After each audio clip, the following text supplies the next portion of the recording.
The last 12 months has seen effective leadership really come into play as businesses steered the firms to 3 lockdowns and now into the road to recovery. At a time when it feels as though the whole world is tired, leaders have an enormous responsibility of keeping themselves, their teams safe, motivated and well. This morning, our expert panel will explore what it takes to be an effective leader, re-energise their team and recharge as they come out of a crisis mindset and focus on positive change. For those watching, there is a Q&A button on the bottom of your screen, so please feel free to ask any questions. So let's get going. Welcome everyone. Can I ask each of the panelists to introduce yourselves and tell us what has been your biggest personal challenge as a leader for yourself and your own organisation? And I'll start with you, Sarah. Hello, good morning, everyone. The past year has been very educational, to kind of like say the least, and I think really made me stock take, leadership skills and what's needed. And I think the biggest challenge has been this. So we as an organization, we help businesses, we support businesses for, whatever they need at a time. And the past year has really made us think about the businesses that needed support through crisis. That was almost one half of it, but then there's also been a group of businesses that needed help through the incredible acceleration and the accelerated opportunities that were coming their way. So constantly being in this two mindset has been a difficult one for myself, but also for the team, and helping the team kind of get through that and give businesses the support that they needed. Right. And Dan, would you introduce yourself a bit about your firm and tell us what your top challenge has been? I was just writing down notes there, listening from Sarah there, but absolutely right. No, so yeah, Dan Sodgren. I've wear several hats, even though my head is far too big and hair's too big to wear any hats, technically, so all metaphorical hats. But I invested in a company called Your Flock. Have a look at yourflock.co.uk a couple of years ago. That's now growing very nicely. It's in the HR kind of tech world and remote world. Remote work world. So of course it's completely changed in the last year or so. I also do some work with the MPA, Manchester Publicity Association, where I lead the diversity and inclusion charge there under the hashtag The Big Idea. That's one of my kind of things that I do. And then I'm kind of a tech for good and tech evangelist, occasionally on the BBC. In fact, I was a little bit late because I was just on the BBC. Don't like to talk about it, but there you go. Obviously do, just did. So there you go. So yeah, so occasionally talk about stuff, especially around the future of work. So to answer your great question, which is how it's changed over the last year, for us at Your Flock, fundamentally, because we were in a space where 2 years ago, about 4% of the population were remote working. People weren't really looking at company culture as much as perhaps they should have. And of course, that completely changed. Now, if you look at the stats, it's either between 70 to 96% of people wanted to keep going with remote work and don't want to be going back fully back to the office. So as Your Flock is a tool to look at the values of teams, especially when they work remotely, we've grown, just talking about what Sarah was saying there, it's accelerated growth. It's suddenly we're becoming very, very fashionable, a very cool thing to be getting into. So we're about to close our second round of funding. And so for us, it's being used to being in a business place, which is now 10 times higher than it was before. Remote work is now accelerating. As a digital transformation chap, and talk about digital transformation a lot over the last 10 years, about 10 years with the digital transformations happened in the last year. I think that's the gear step, which has caught a lot of people offside. But of course, you wouldn't know, would you? Who the heck would have known would have this black swan moment? So, that's the thing about unexpected things. You can't always expect them. Thanks, Dan. Tony, go to yourself. You can introduce yourself and a bit about your business and your challenge as well. Hi, yeah, I'm Tony Foggett. I'm a CEO of Code Computer Love. We're a digital agency in Manchester. And I suppose like the biggest challenges for us really throughout this last year it's kind of gone in different phases really. I suppose that initial 3 or 4 months was very much around managing the cost base and sort of just settling back in, as we'd probably lost. I think we probably had about 20-30% reduction in our kind of forward order book. So, in many respects, actually it kind of forced you to look at some of the things that maybe you'd been accepting and actually hadn't been dealing with. So in truth, it's quite a healthy process. So just I suppose that initial piece was that. Then it was really about moving into a stage where we were looking, adapting the business to then grow. So seeing the opportunity, shifting the I suppose the services and the offering to lean into some of the areas that we deliver that particularly were relevant for the moment, and use those as a chance to kind of backfill that gap in revenue, I suppose. And then I think more latterly, the sort of bigger challenge that we're dealing with is what the sort of longer term effects of COVID are likely to be on our culture, and how we need to adapt the culture of the business for basically the things that we can't put back in the box now, in terms of the way in terms of the way we all work. And so I think those are the sort of three areas particularly I think have been the colors of this last year for me. But it's great. I have to admit, I love change, so it's all good. Absolutely. And Lee, I'll just come to you again. If you can introduce yourself, a bit about yourself and the business. Yeah, no problem. Hi everyone. I'm a director and co-owner of a company called Laws of Attraction. We tend to concentrate on the science of relationships at work, really. We have, a bit like Dan, we've created a lot of technology for good, around people and cultural listening platforms. We actually specialize in helping leaders become leader-led leaders, if that makes sense. And in the times of COVID, helping leaders enact good change, really. We also do strategic assessment and consultancy and sort of employer brand stuff. I mean, a bit about my past, I've been in HR for about 25 years, ex-FTSE 100, FTSE 250 chief people officer. So I've now turned from gamekeeper into poacher. So from that point of view, personally, it's interesting. Apart from the challenges that homeschooling has brought with 3 children, and all the rest of the stuff that we've had to deal with, the isolation, I suppose, as humans, we're fairly social, aren't we? So we kind of crave that social interaction. What it's done for businesses, the massive disruption, supply chains, products and markets, the people reduction, furloughs, financial strain, the global economic crisis, the ticking time bomb of well-being that we're kind of facing in the next 2 to 3 years, really. I think there's a lot of stuff we've gone through, but I think we've actually got probably that again to actually get to the end of it, really. So I'm interested to help leaders get through that and actually give them some tools in the toolbox to be able to do that. Yeah. Absolutely. And Stewart, got you again. Introduce yourself and talk a bit about your business and your challenge. Thank you. Yeah, so hi everyone. My name's Stewart Reynolds and I'm the Chief Commercial Officer at Shopblocks. We're a kind of young, disruptive technology company and we specialize in e-commerce. So we're our own e-commerce website platform.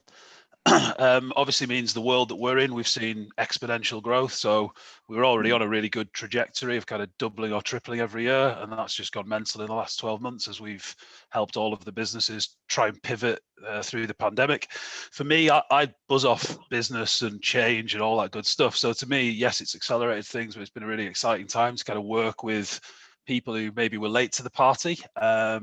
And help them quickly change their business and the structure. So yeah, been challenging, but been good growth. I think in terms of my team and what we've got here at Shopblocks, when we went into the pandemic last year, we had about 18 staff. We've now got 42 or 43 on the payroll with another 5 due to start in the next month. So we've nearly tripled in size in the last 12 months. So I think the other bit, because we're quite a youthful firm and, in that kind of tech startup journey, we typically employ people who are 16 to 25 years old, first jobs out of college or university. And we're really good at that. We're really good at the kind of mentoring side of it. But a large part of that requires a huge amount of interaction. You've got to work with people and help train people. And, onboarding and training people through lockdown has been a challenge. And we actually moved people back into the office about a month ago. Over half of our team is now back full-time in the office. And we've seen a big we were estimating that it took probably twice as long to get anything done with our team and the nature and makeup of it. And since we've come back in, we've had insane levels of productivity increase. So yeah, biggest challenge for us was probably onboarding lots of young people, getting them upskilled, up to speed, and getting them culturally right for the business to help us deliver and support all of the thousands of customers that we've now got. Right. Thanks, Stuart. Yeah, it sounds like, it has been tough for all leaders across all sectors, big companies and small ones. Sarah, you're with the growth company, and you saw a flurry of activity from leaders who were coming to you guys, and they wanted help. They weren't sure how to steer their firms through the pandemic, and then now moving forward. What lessons have been learned in the last year, and what are you guys doing to help bring those changes about? So I have the pleasure of helping the digital creative and tech sector, and we do that through a multitude of ways. All of them, and we really pride ourselves on that, all of them are based on the feedback that we've been getting, not just in the last year, but previously to that. So we bring really tailored support. Typically, it's we're approaching it from 3 different angles. It's cohort support, so we bring together businesses in order to tap into that peer-to-peer. That's really what makes Manchester different for me. I've worked all over the world, and there isn't quite a community like Manchester. So I do make sure that that's something that we include. We bring thought leaders. Tony might say a little bit more about that, because Tony and Code are part of our expert thought leader trainer modules. And then we do bespoke support through one-to-one advice through growth advisors. So we, it's a mix in order for all of that to hit home. We've also, and this is, again, I think this is a direct effect of the pandemic, hierarchies are a lot flatter, because it's easier to interact in through this digital medium on a, how should I say? So we're missing the in-person, we're missing the water cooler chats, I think is what everyone's calling them. But at the same time, because there isn't that element of travel and all of that, I feel like there's a lot more people talking about strategy and how to go forward, and rightfully so. But what that meant for us is that we weren't just focusing on the leader or the owner or the founder of the business, but we're inviting the leaders to bring more of their team to the support that we're giving. And that's been a real step changer, because I feel like that accelerates embedding any learning in the business, that helps have that shared. It's really been helping with culture as well, and I'm hoping we'll be talking about that a little bit further down the line. But not everyone's culture has translated immediately. I would probably say that was probably one of the most overlooked and slowest element of change that's been happening, because everyone was so busy with stabilizing and pivoting and innovating and all of that, and suddenly no one knew what to do with, oh, we're not going for drinks anymore, or we're not having the ping pong table, or we're not well, this is very stereotypical for the sector, isn't it? But, you know what I mean. But it was all of that, and then suddenly and it has come to light when people were onboarding new people, because they weren't integrated immediately into the culture, and it was really quite difficult. So I think looking at all of these elements, looking at what we can learn from each other, how people have done it, and then I think that's a really important part of the programs that we run. Thanks, Sarah. You touched on culture quite a bit, and culture is really important for all organisations, no matter what kind of culture they've got in. And Tony, that's really important for you, not just at Code Computer Lab, but you're also doing work with the growth company in terms of culture and structure. I mean, what kind of changes have you seen, and what tools are businesses using to engage the staff and bring about that cultural change, or maintaining the culture they've already got while people are working from home, not in the office? Yeah, I'm doing some. I'm part of the Exceed program, actually, that the Growth Hub are running, and particularly looking after that culture module, which has been really enjoyable to work with the companies on that, and it's fascinating to see some of the different challenges. I think the one thing you see across the board is one of the biggest hits that companies are facing is the hit to their cultures. And by culture, my definition of culture is how everybody behaves when there's no leadership in the room. And and actually when you think about it, how everybody behaves when there's not even any colleagues in the room. You know, it's pretty difficult for cultures to manifest itself across groups of people when people are so remote.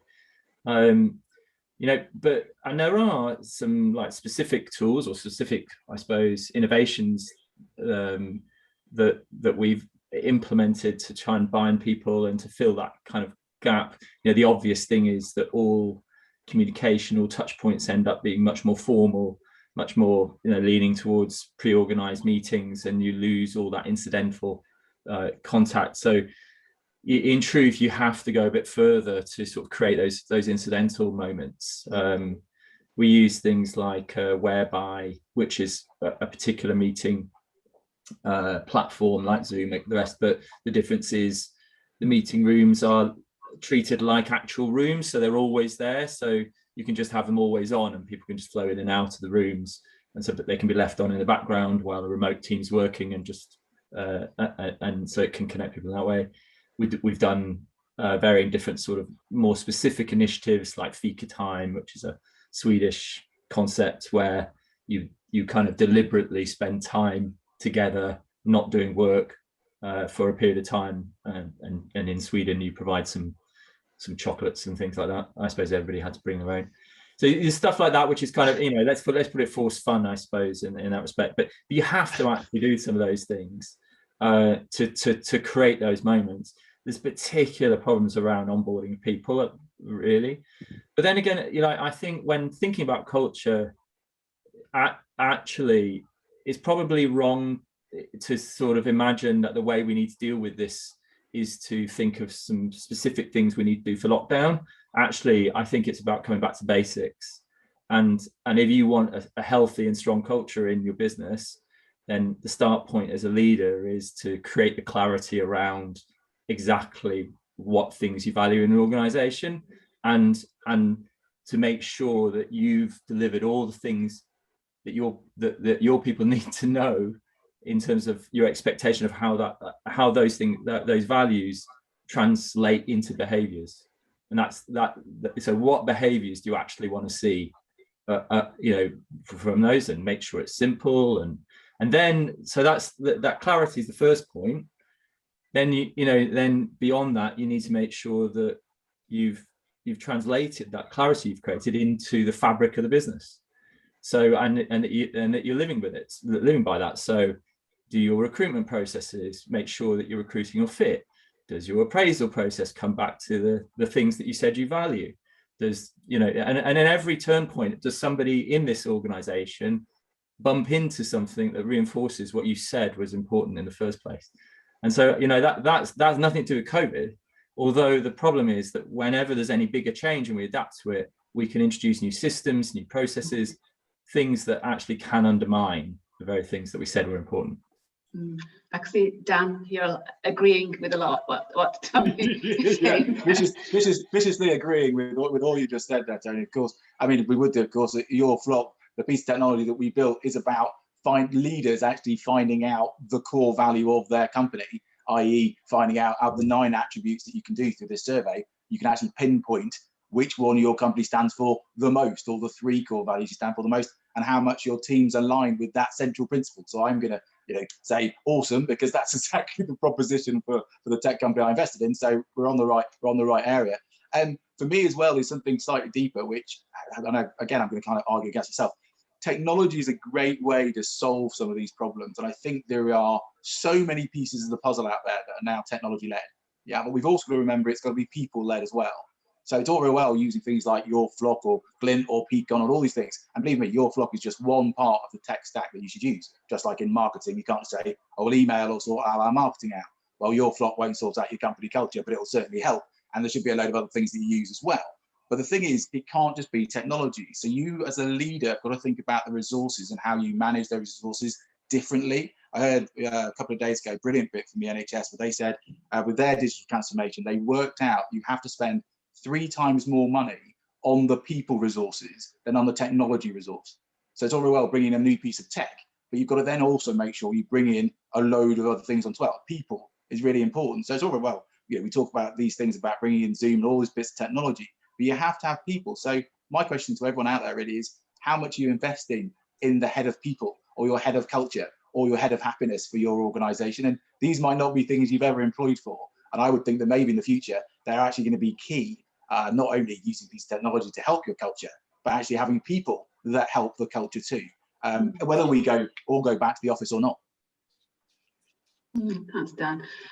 Stewart, can I just come to you? You've grown your company during COVID. You've been onboarding new staff. A lot of them have been young people. And again, how do you bring them into a company? They've not met their other team members. How do you ingrain that culture that you've been trying to create?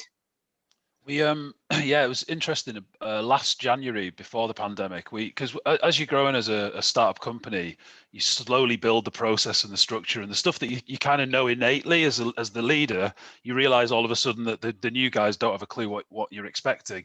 And so dead right, I totally agree with what Tony was saying. We've got to set expectations. People need to understand. We've got to give them the tools and give them the autonomy, and to go out and do their job with confidence. And so about a year and a half ago, we Kev and I, who's the chief exec, put down 8 core competencies. We're all to do with culture. So we talk about energy and energize, and edge and execute, and passion and intellect and maturity and integrity. There are kind of 8 core values that we work to, and we're right the way from the start of the recruitment process, right the way through to people joining and their induction, then right the way on to reviews, be they monthly, quarterly, or annual reviews. We're talking about those cultural fits. We focus just as much on culture as we do about the actual tactical day-to-day work that people are doing.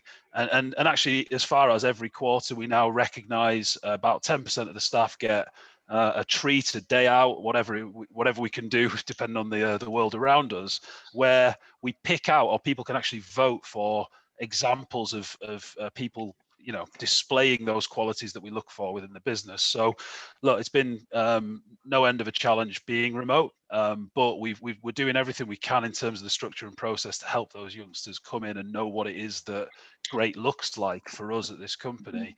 I think I like just one final point, if it's okay, but I kind of liken working from home to a long distance relationship, right? Like what I had one myself for about 10 months. I dated a girl in London. I met her on holiday, got a bit carried away, blah, blah. And it took us, because we're only seeing each other 3 weekends out of 4, it took us about 11 months to work out that we really weren't that well suited to one another.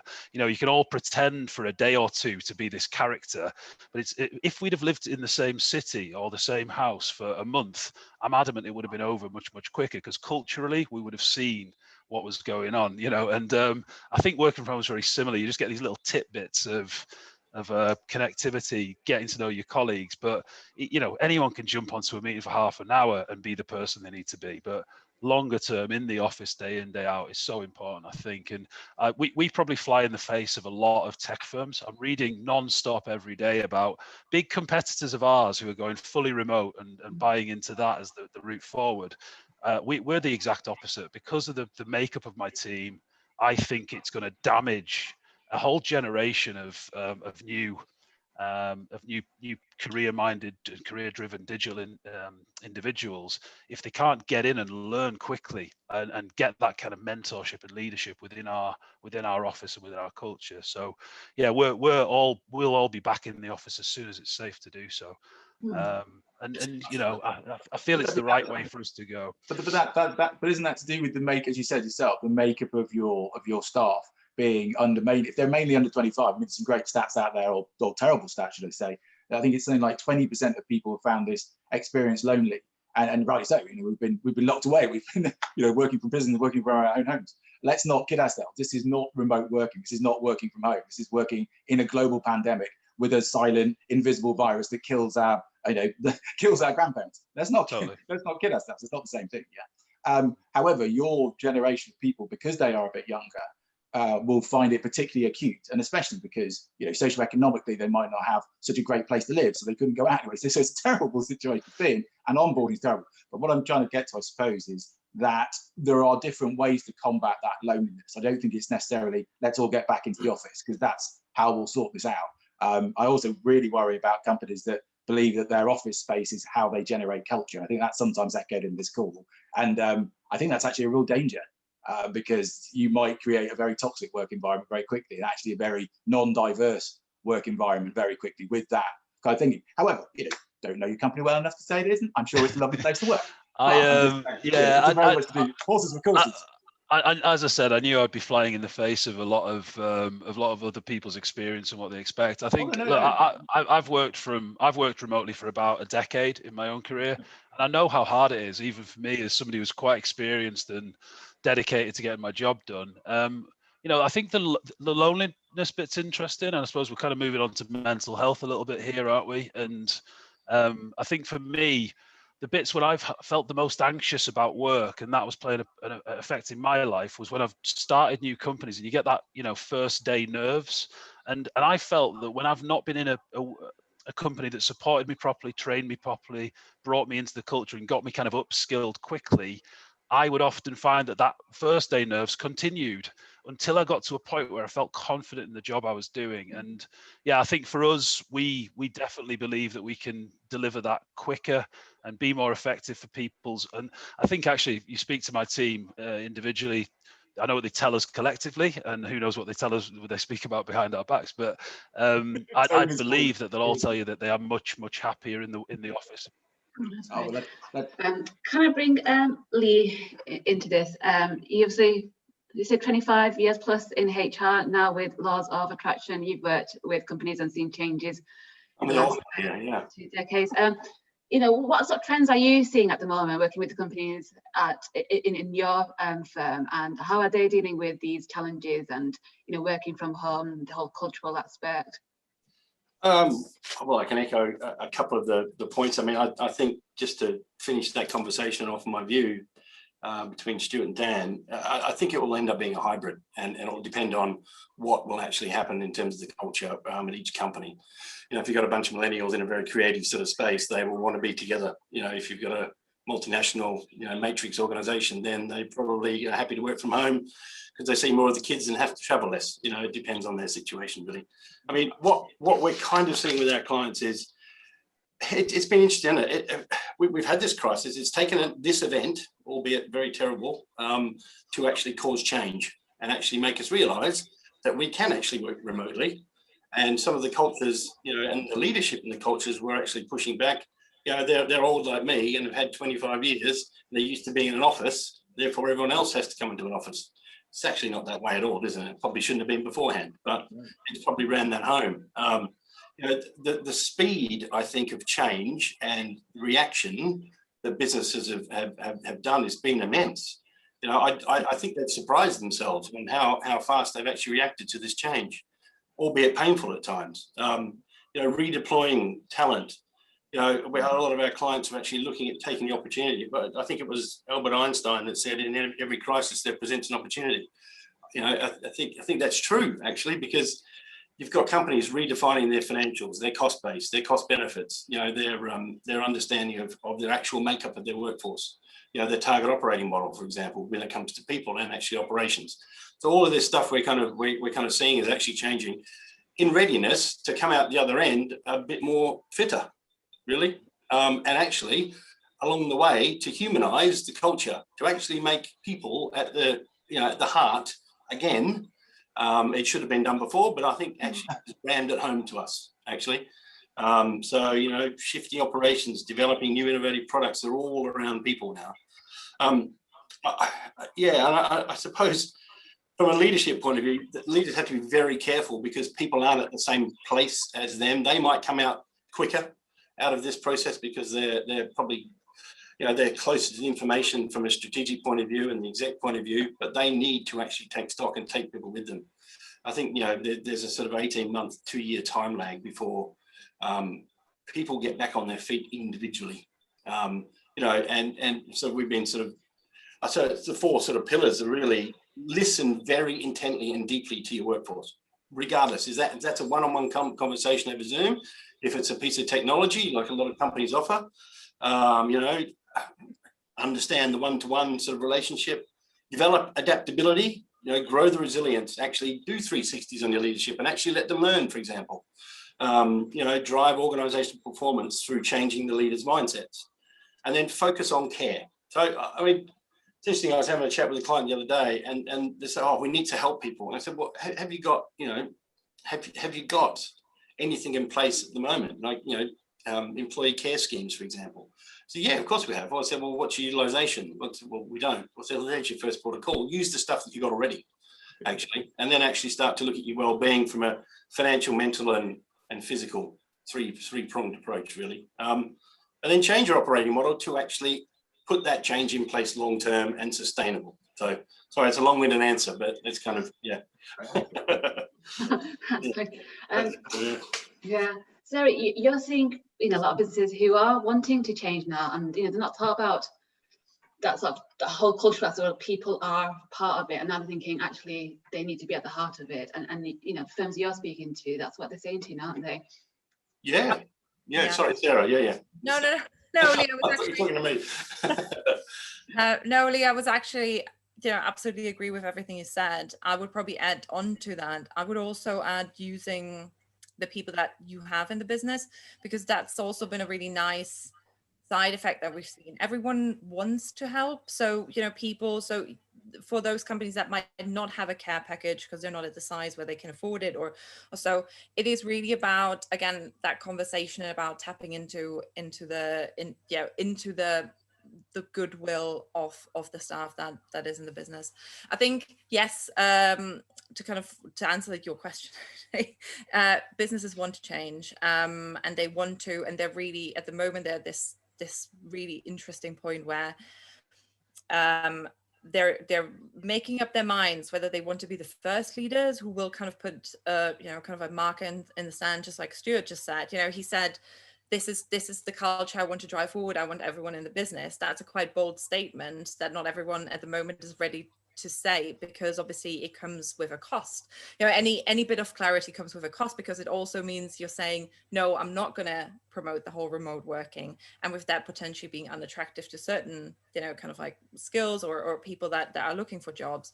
So that's an interesting vantage point that we're helping businesses through, and kind of guiding them through, I guess, really making sure that they have that clarity. I know this is a reoccurring theme, but it's really central to everything. The clarity of who do we want to be, who do we want to be in a year's time, and what can we say about that right now? So that's really essential to programs such as Exceed that Tony's part of.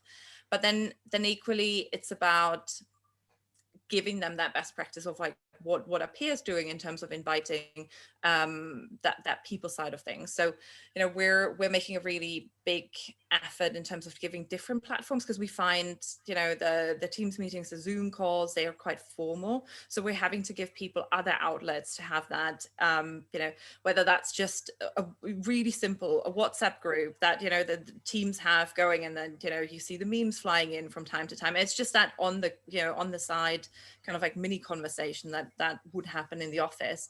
But I think making a point of like, this is formal, this is business related, and this is for you to kind of have that chat on the side. But yeah, a lot of conversations around that, and again, we're trying to tap into real thought leaders and those that are saying, no, I am going to put the marker in the sand, and I'm going to say what I'll do. Sorry to interrupt. Did anyone seen the? It is connected. There's a great bit of research done by Bruce Daisley. Did everyone read his Eat, Sleep and Work thing? Anyway, Bruce Daisley, ex-boss of Twitter from the UK. Anyway, piece of research they did, and it proves with the data point that the lack of diversity in a business, will mean that they are more likely to want to head back to the office. So the actual lack of diversity through gender, age, race, all these different things will literally pure correlation between them wanting to get back to the office, which is reiterating really what people have been saying, is that, but it's quite interesting, isn't it, to kind of know that that's also a fact. We might in our hearts believe that might be true, but actually it's absolutely proven with data that if you don't have a diverse board and don't have a diverse workforce, you're all more likely to homogeneously want to come back into a place where you're all the same in the same space. Isn't it fascinating? Human psychology, I just think it's fascinating. Worth looking up anyway. Bruce's work on that, worth looking up. It comes down to like attracts like, doesn't it, in terms of... Absolutely. I've sensed that a couple of people on the call could have a chat about that for a good hour, but I'm not going to do that. So I'm going to... I'll let Tony speak. Sorry, Tom.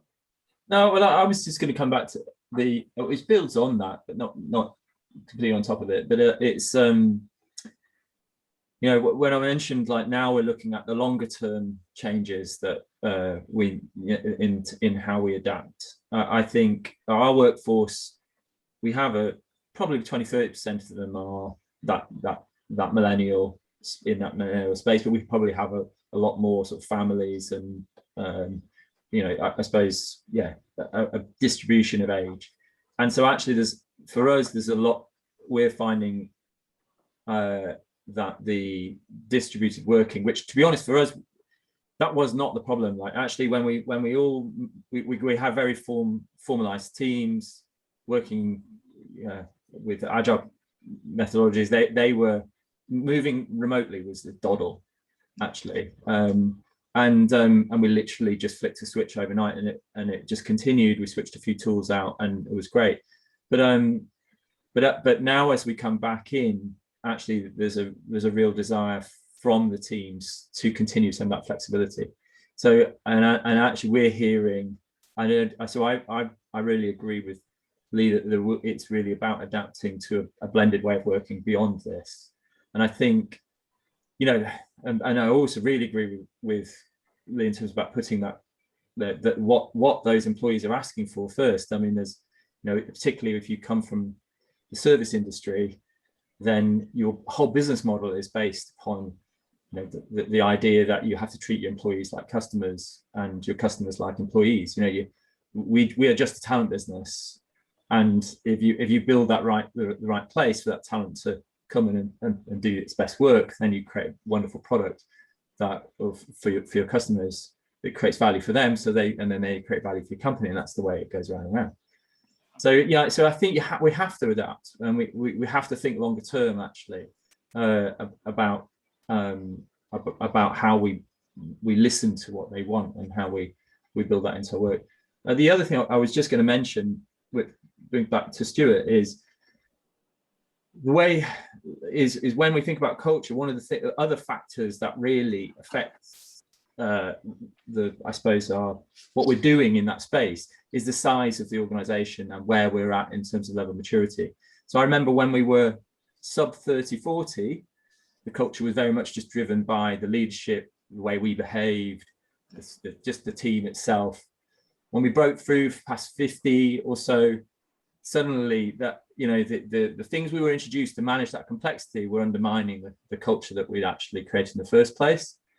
And so we had to really go through and get very serious about defining what our magic was and how we go about perpetuating that. And I mean, now we're 80 or 90 folks. That is, we've really formalized that in a meaningful way. But you have to go through that kind of I suppose that process to sort of see that, I suppose, in some respects. And now, Tony, you're part of a bigger company. Yeah. And how do you maintain that when you're a part of a massive big corporate? And well, you know, like the choice of that company, you know, was one of the main reasons why we picked Mediacom, was because of their culture. Actually, Mediacom's slogan is "People First, Better Results." You know, that couldn't. I wish I'd thought of that. That was exactly how I've been going around talking about the way we run our business, and actually, there's been a fascinating thing for us, which is, you know, during that process, they were very careful with our culture and with who we were. You know, it's in our name. Computer Love is what we call, is the name we have for our culture. So it's clearly pretty important to us. And they were very mindful of not just messing it up. They want to spend all that money on us and then wreck it. But really interestingly, it's gone even like kind of the opposite way, in that I mean, I'm currently involved in transformation programs working across Mediacom, bringing sort of agile ways of working into their business. So we're actually having probably a bigger effect on their culture than they are on ours. I think on the shop floor, if you asked someone from code, they probably wouldn't see that much difference. I don't think they'd probably be able to see much difference from pre-sale to now. There are a few annoying things, that processes I have to do, some anti-bribery, like training now and again and things like that, because I'm part of a big American entity. But our support services, like, you know, the finance, HR, they've taken the brunt of the extra admin that comes with being in a bigger part. But we really knuckle down on making sure that what creates the magic stays in the business. Understanding. I'll come to Dan and Lee, and Dan, you've touched on this 5 minutes ago, diversity and inclusion, and more than ever that is important for everybody. And, you know, how do we make sure that leaders are attracting that diverse talent pool and then retaining that talent pool as well? And, you know, has COVID given us an opportunity to get to communities that, you know, companies might not have considered before, because location might not be an issue like it was, you know, a year ago? Yeah, brilliant question. And that's why I'm so passionate about remote work. Just a quick one on that one as well. Your flock works just as well with teams inside offices as it does remote work, by the way. It just tends to lend itself to those tech teams that go remotely, because we're a SaaS platform. The diversity piece is huge for me personally. Not only we can tell why, it's not completely altruistic. I also have a daughter, and I also care about, you know, women on the planet and etc. And in fact, the other deeper bit is that tech companies, if you are more diverse, you actually make more money. I know that doesn't sound very hippie-ish, and perhaps from a diversity and inclusion lead, you didn't expect the hard numbers, but that's the reality. You know, Google's done this, Gallup has done this. It's just a proven fact. Innovation is about 19 to 21% higher if you have a diverse board and if you have a diverse tech team. So you make better tech products, which makes better, you know, more likely to get investment, etc., and to grow, which is why, you know, 50% of your flock is people of color. Our board's actually 50% female. But how was that? How has that impossibility happened? Well, just because you can make it happen. You can be obstinate. Like, we stopped recruiting people because we wanted to make sure our diversity was correct for us. And it's really important to our board. It's really important to us as a company, not just because we want to work in company culture and talk about values. It's actually because you make better tech products. And we have a huge opportunity here. This is why with the Manchester Publicity Association, we've got this idea called the Big Idea. And that is to teach tech companies to become more diverse, to become more inclusive. And yes, remote work allows you to do that because you're not linked into location. Disability becomes less of a factor. You know, race becomes less a factor. Socioeconomic standing becomes less of a factor. All these things allow us to change the future of work. And that's really what we should be passionate about, I believe. But of course, that's because it's around diversity. As an individual, then, if we start looking at companies, one of the reasons that people leave, and, you know, I think it was Lee who was saying earlier, there's going to be a massive change in the next couple of years. I can see it now. You know, about 2 years ago, 19% of people were looking for a job. Yeah, looking for a new job whilst in a job. Now, if you look at the new stats from America, this is scary, by the way, it's 51%. Okay, so in your team of 10, 5 of them are already looking to leave. Okay, so that's only in America. I'm not saying the same here, but employment engagement levels are an all-time low because of COVID. Yeah, productivity has actually sometimes gone up because of COVID, but actually people might be looking to leave. You know, as individuals, you've gone through this year process. It's been quite traumatic, and then you've gone, actually, what's important to me? And if we don't look at that in enough detail, you're going to lose your best talent, because they can now work pretty much for anyone almost around the globe. Not everyone, don't get me wrong, if you fly planes, you can't do it remotely, I get that. But we work in creative, digital and tech. And so most of that can be done. So we, as leaders, we've got to be looking at that and going, okay, and there's a horrible stat, I think it's something like 8 out of 10 people leave a business because of a lack of leadership or bad management. Now, if you haven't been managing and leading your teams whilst this has all happened, when they come back, you might lose half of them. You know, it's going to be a huge churn rate, and it could go either way. You know, I'll be honest, this is a terrible thing. That's why I'm stammering with my words. It could either go back to non-diverse and everyone panics and we start to become much more tribal and we recruit people that look like us and we do the same as we used to do 5 years ago. Or better leaders realize, actually, let's be vulnerable, let's understand, let's be empathetic, and let's bring in more people that are more diverse, who I don't need to go for a beer with at 4:30 on a Friday, because that's not the culture that I should be creating. And that allows you to then tap into a whole huge amount. I mean, they talk about talent pipeline being the problem. It isn't. Look at the work by Becky Taylor and other people. You know, there's loads of people that are out there that are just don't look like you. So you've just got to look a bit harder. And I know that's not easy, but that's really what we've got to be doing for the future, I think, anyway, in 2022. But I am in the minority. I agree with that, Dan. I agree with most of what you've said, actually. I mean, No. diversity of people equals diversity of thought, in my view, and that actually creates, and there's a lot of research to prove this, a more productive, more profitable organization, regardless of the size, actually. I mean, the remote working aspect of things has created increased pools of talent. It's actually, it's counterintuitive to what people are actually saying or thinking. And it allows companies to have the best candidate, not just the best fit because of geolocation or what have you. So, yeah, and it increases motivation and morale, doesn't it, actually, when you can have that sort of mix of people. And it just makes life more interesting, frankly, I find, but, yeah. Hooray, I'm not alone. Okay, good. I feel a bit better now. I'll probably add to that as well, because we have a program called Global Scale Up program where we're helping businesses within digital creative to look internationally. And what we're finding over and over again, they're a lot more successful in that endeavor when they have a diverse workforce to start with, because they're just much better at understanding, I need to not just translate, but transcreate my strategy. And they, with that diverse thought that Lee's just mentioned, it just seems a lot more natural to them. And they, they kind of see it. So again, I think, from what Dan said before, yes, absolutely. It makes for better business, and it all starts with making sure that you have that diverse staff in the first place. So yeah, agree with what everyone said.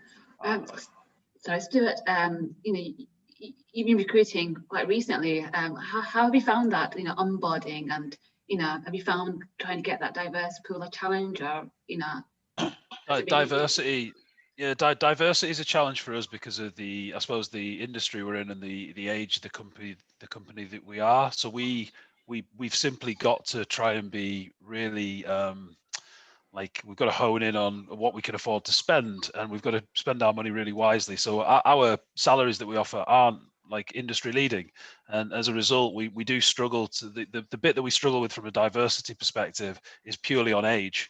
It's very rare that we get people, good quality candidates who are 30 plus coming through the door for entry level positions, and it's just the nature of being in a startup. I think in terms of actual diversity and culture, aside from age, we're fantastic. I think that we were getting to a point where Kev and I were starting to get a bit worried. We'd gone almost too far. We were going to have to look elsewhere. Our onboarding team is as diverse a place as you can imagine, and it is. I totally agree with everyone saying. It's fantastic to get different cultures and attitudes brought in, different eyes on screen all the time for our customers. So we've got, I think we can offer all sorts of different customer experiences as a result of that empathy that somebody mentioned earlier. So yeah, I think within our age bracket that our salaries dictate, that we tend to lend ourselves to, we've got a really good range and diverse team base. Yeah, so that side of it's been okay.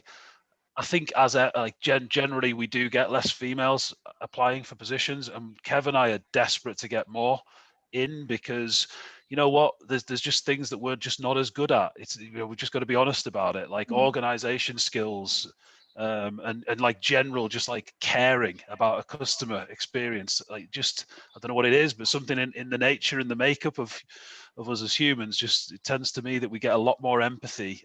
So we're really keen to try and grow the gender split in the business, and we do we're deliberately trying to address that all the time. I mean, it can be things just as little as how how, I'm sure you know all this already, but how you write the job applications and where you put them and other things. And I'm not going to toot people's horns, and I'll do it offline as well, Stuart, but there are specialists in this area that you can talk to, and I can pretty much guarantee you that even when you're growing as quickly as you are doing, that they'll be able to fill those gaps, because Manchester is extremely good at the diversity. We're not working in fintech in London. Then fair enough, if you're looking for a data scientist. Yeah, quite right. Yeah, quite right. If you're working in e-commerce and you're working around code and other things, believe me, there are people that can help you pretty much instantly, and I'll happily pass on those details rather than giving them an advert now, because that might be naughty. And just going back to you, Stuart, as well, I think when we had a conversation a couple of weeks back, we were just talking about working from home, and young people have struggled mentally being on their own, especially new to a company, and they need that team spirit and being able to get together and brainstorm, and you found that. Tell us a bit more about those well-being stuff that you guys have been doing in your firm. Yeah, so we've I mean, yeah, it's you're dead right, and the people are starting a new job and they're desperate to learn. They want they are a sponge, and if you can really harness that energy and enthusiasm early, and with the right kind of mentorship, which we see all of our management team as mentors, really, you get an awful lot out. I mean, yeah, we've done all sorts of stuff to try and keep people engaged on a weekly basis. We've had magicians do Zoom calls. We've had usual quizzes and all the other stuff. But yeah, like totally right. And in terms of, you know, part of the reason we want to bring the team back in and why they're so happy to be back in is that productivity. I think actually the thing that gives people the biggest boost and buzz about their job is success. It's executing, it's getting the job done, and you get a good high fives and off we go, and we do it again. And that energy that it creates, I think within a team, from a productivity point of view, we've seen such an increase in productivity. We monitor statistics that tell us about performance across all the business divisions, and in our onboarding team. So when a customer signs up through to going live, it goes into our onboarding team, and we do we've gamified each customer, so there's points associated. So we have like points targets, and we see how we've been getting on. And in the first 2.5 months of this year, we were averaging 16 points per day of live sites, so sites that we've got through onboarding. When the team came back in since then, we're averaging 70 points per day. So we've seen a 400% increase in like that baseline productivity. Now, there could be other factors in that. I'm not saying that is accurate or a very big sample size, but Kev and I felt that everything was taking probably twice as long. And I think the reality for our business, it could be as much as 3 times or more productivity from that young team being in together, and being able to bounce off each other and get shit done. Really, I tell you what, Stuart, it'd be fascinating to see if you let them then now do remote work. Now they've had that bonding moment, so to speak. If you then went back to hybrid, believe me, it's a hybrid is the way forward. I don't think it's going to be pure remote. That's insanity. And so it's purely back to the office. I think it's something special. But if you then onboarded them, then gave them this lovely thing, then gave them a few more things, and then they went back, you might actually find it going up again. I'm just a great believer in data and aim. The challenge that we've got, and I totally understand like all of those points, and as I've said, I've worked remotely myself, so I do get it. It's possible, and I know that hybrid's perfect for people, certainly with families and other stuff going on in their lives. It's almost necessary now. The challenge I've got is that our team we're still going to be recruiting heavily, and there's still, we've got 10 Kickstarters joining the business in the next 2 months, and we're happy to look to grow that. And it's like that age group and that like inexperience in the work environment. If we then allow people to go hybrid, we lose all of the learning from the people who've got the skills. If you're one of the experienced people, we need them in as well. Otherwise, they're not going to get those benefits across the team. Absolutely. I think in 3 to 5 years, as this company keeps growing, and we plan to double again this year. We've got offices in America and Australia to open in the next 12 months. Like, I was speaking to our chairman on our board call. He was saying maybe because we're looking for an ops director at the moment, we've struggled to fill it with the right person. And he was saying, well, maybe that we need to look at, a hybrid working to attract the right candidate. The challenge is right now, I need those people to be in the business. In 3 to 5 years, as we've grown and matured and kind of pushed through the wall, as Tony was mentioning earlier, then I'm absolutely certain that we're going to want to keep hold of these people who've now gone on and got families, etc. And we'll find other ways to work. I think for our company, in that kind of startup culture, it's very difficult for us to do it without having a significantly detrimental effect to productivity. Yeah, it's fascinating. We had almost kind of the opposite story in that when we went remote, we have for us a very established team. So if we think about the team dynamics model, forming, storming, norming, etc. Our teams have been working together for a long time. They're very much were in that high productivity space. When they went remote, productivity went up actually, because just removed a lot of the I suppose it created focus time. We thought because we had to reduce some cost base, we actually made the decision to spread that across the business rather than remove individuals. So we went down to a 4.5-day week, and we actually hit the same amount of productivity in that time. And so when we then got over the crisis and over the craziness and came back to because we weren't allowed to go furlough because we're part of WPP, and WPP policy was we weren't going to furlough anyone. But when we came back, we then converted that last half day of the week then now to personal development time, and it's been fascinating because that's the sort of thing that as a leader we'd have gone, well, no, we can't try and fit this in amount of time. And I might have just about got over the idea that people could work from home, so long as they were really in the office. But it's been, I think it's been a wonderful learning. We did have at the very start of lockdown when we hadn't had the new hires in, the existing team went working from remote and in the sunshine. It was a pretty good lockdown, right, compared to the more recent ones. And we did get a boost. We had a big boost in productivity. Where we found we struggled is as the novelty wore off for the young team, and as we added more and more new team members, it was like it was having this massively spread effect where we were just losing focus. And I think I totally could see you would get that boost though, that kind of. But I think that from what I know about team dynamics, that's as soon as you introduce new people into a team, they go right back to the beginning, early phase as a whole team. As a whole team. So totally. Yeah, and I could totally see that it's a lot slower to then really get back into that moment, into their rhythm.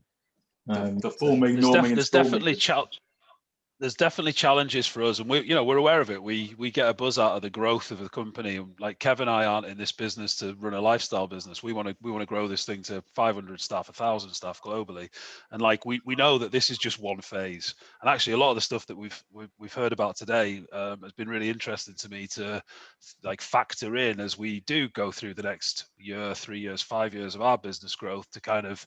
How we're gonna tackle those challenges and I guess these are the growing pains, isn't it, as you're going through from small to medium and medium to large. And I'm gonna need some advice on the best books to read, I would guess. Growing pains especially. We just got to realise though that everyone's not only growing pains for your company, Stuart, and this is really, really important, isn't it, is en masse. There's been an accelerated change en masse, and we're not going to go back to a normal moment. There's no such thing yet. And I think that's one of the problems is when people are going, oh, we're going to get back to how it was, and you're not. And if you think you're going to, that's going to be a major problem, especially as leaders, if you think it's going to go back, because the changes are deep and fundamental, and they're on a personal level for individuals. And you've got to have employment engagement levels are at an all-time low. As a leader, no matter how big your company is, you've got to have those chats with people, with your middle managers, with your managers, to talk to the team, find out, do the surveys, do that grunt work, so to speak. Because if you don't sort out your culture and you don't get to the bottom of this now, people en masse will leave, which is why I love Tony, I think was just saying about Friday afternoon. He would never have given a whole Friday afternoon to it. But actually, that's most probably the most important thing you could now do as a company and as a team is to go, wait a minute, we all need psychological space for this thing, maybe for a couple of years. Hey, we might actually humanize the future of work and make it about people. What a crazy idea. What a crazy idea. And we'll all make more money because of it. We'll make more money. Yeah, we will.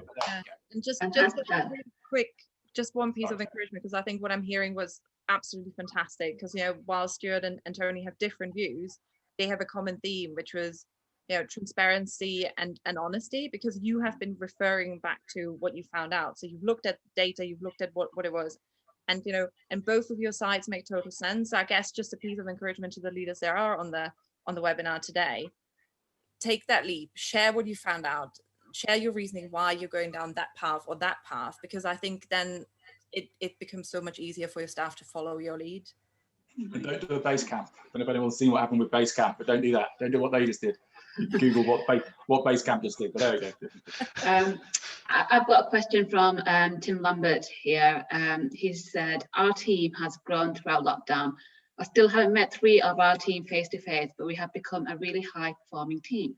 What are your top tips for creating a team like this?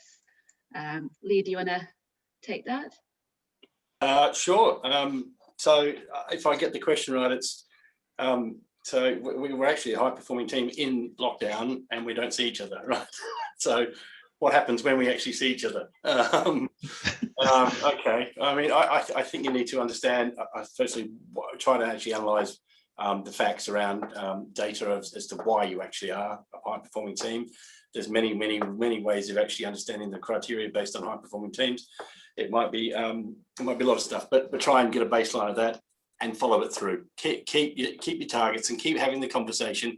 Keep the frequency of the communication together when you're face to face or when you're in hybrid or what have you. And the type, inform and engage. To Sarah's point, be very open when you start to catch up, and actually pat yourselves in the back. Be positive around that sort of thing. I mean, I'm not sure whether that's answered your question, but keep doing what you're doing. It doesn't actually have to change, really. Regardless of whether you're actually not meeting each other or not.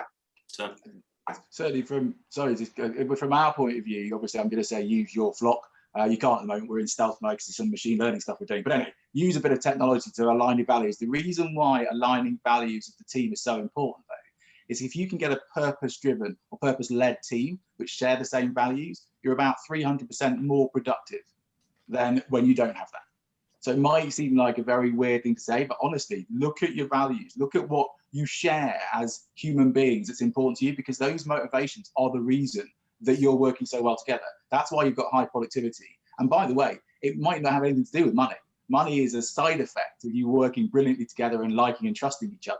That's how you make more money, which of course comes down to Stewart's point of, the high fives in the office. But actually, it might be that you don't need high fives in the office because you might not be about high fives in the office. You might be about something else. It might be about caring and social value. It might become autonomy. I just wanted to qualify that we've not actually been physically high-fiving, and I'm actually sat in our COVID test centre. We're having twice weekly tests. I promise. Sorry, I wasn't. I just realised what I said there. Thanks, Dan. Yeah.